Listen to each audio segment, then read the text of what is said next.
இவருக்கு மனசு வருத்தம். நான் கைலாயத்திற்கு வந்திருக்கிறேன், கைலாயத்திற்கு வந்து சிவபெருமான் கையால் இத்துணை சிறப்பு வாய்ந்த ஓலைச்சுவடியை பெற்றிருக்கிறேன், அதை உருப்படியாக அப்படி கொண்டு போகாமல் விட்டுட்டேன்னு மன வருத்தப்பட்டார்.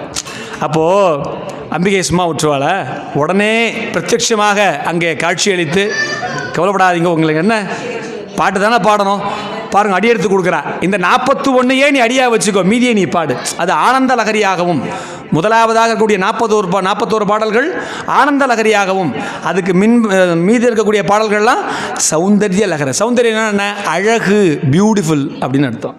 அதுவே லகரினா அலை அப்படின்னு அர்த்தம்.